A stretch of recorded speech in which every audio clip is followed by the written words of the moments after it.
Hello everyone and welcome to round 13 of the Tata chess tournament in Wijk aan Zee, the Netherlands. In this video we'll have a look at the game between Niels Grandelius and Jan Christoph Duda. Now this game is not the most important for the standings, but you will soon find out why I chose this game for today's recap. Anyway, Niels always sticks to his guns. He played the move 1e4 and Duda played the Sicilian. So knight f3, d6, d4, and what we get is what's called the classical Sicilian, a classical variation of the Sicilian. If black goes a6, this is referred to as the Najdorf, and if he goes g6, this is the dragon. Those are the other two main lines. So knight c6, bishop g5 by Niels. This is referred to as the Richter-Rauser variation. e6, queen e2, a6. It's all pretty standard. White goes long castles, and here h6. A bit of a sideline from Duda. Niels played bishop f4. The other main line is to take on c6 and go bishop f4 and hit this pawn that way. Black goes d5 and a very interesting position arises, but Niels had other ideas. So he goes bishop f4, hitting the pawn sort of indirectly. Black does not have a fork with e5 because white can just take and win the queen, so that is not possible. If the bishop would be on e7, that would be possible though, but in this position it's not. So Duda goes bishop d7. Now Niels trades. And he doesn't take on d6 just yet because e4 is under attack. So he goes f3 first, and now Duda goes queen b6. So white cannot take the pawn here because of long castles, and now you're in a nasty pin. So, why do bad things happen to good people?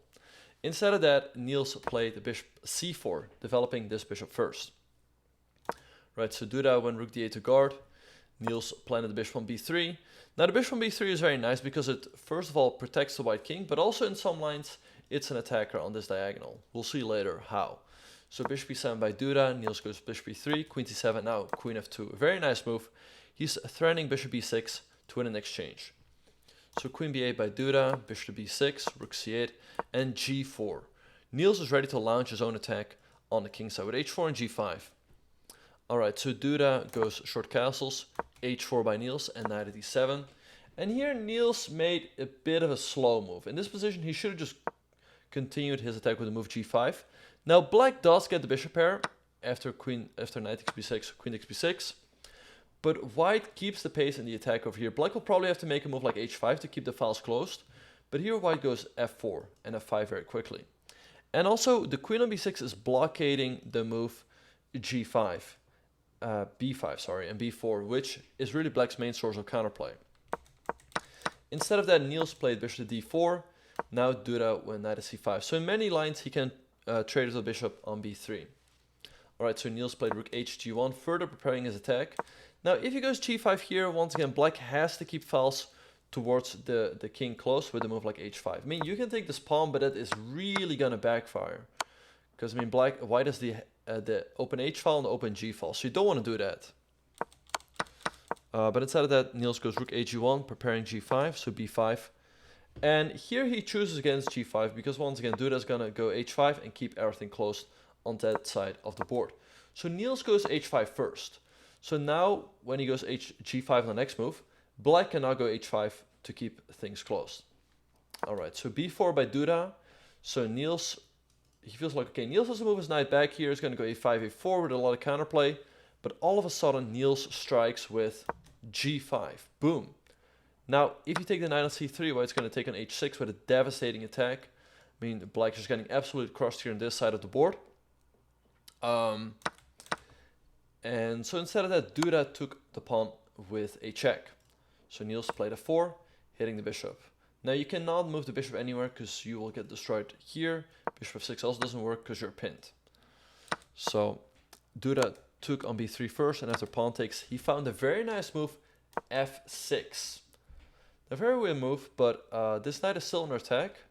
And as we see here, after Niels takes, Duda recaptures and instantly hits the queen on f2.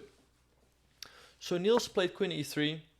And in this position, Duda took the knight, which was surprisingly a mistake. According to the computer, the best move was queen to b7, but I mean, who even thinks of such a move? I mean, knight a4 is possible, e5 and bishop e6, and white is still up a piece. I mean, black has a lot of compensation after bishop e4, but to figure out that this is the way to play is not easy at all. So Duda took the knight on c3, and here he was probably expecting Niels to recapture, and then to play e5. And this position is great for black. Black's up a pawn, e4 is always going to be weak, h5 is always going to be weak, and black's king is very, very solid behind this block of pawns. But instead of that, Niels unleashed the amazing bishop takes g7. And here things are suddenly very, very dangerous for black. The rook's under attack, this pawn is under attack, and if you take this bishop, white's going to continue the attack with a rook sacrifice. But first, Duda took on b2 with a check. And now things are not so easy for Niels. If you take with the bishop, well, then you're not hitting h6 anymore, and black can keep things close with e5, shutting down the bishop. Alright, black's still a pawn. Okay, so bishop takes b2 is not that easy. Let's see what happens if you go king b1. If you go king b1, black's going to take the bishop now, and after rook takes g5, black's going to take, queen takes. Now you can never move with your king to the h-file, because if you go king here, white's going to give a check, king back, check, rook g1, king f7 and rook g7, king e8, and check, and mate. So you cannot go king h7, and for the same reason you also cannot go king h8. So black will have to play king f7, now comes check, king e8, queen g6 check, king d7, queen g7, and you go to d8, and after white takes you have bishop e8. And it looks like, I mean, black's up a piece, right, and how does the white attack continue?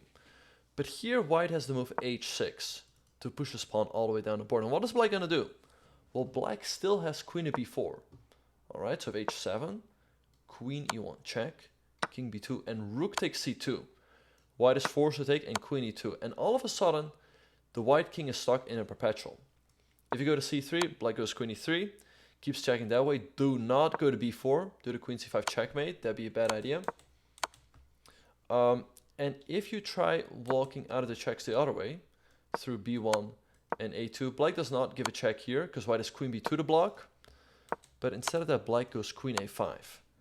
And he keeps checking on these squares. So, I mean, pretty amazing line, but it all ends in a draw. So, Niels did not go for that line. Instead, he took with the king.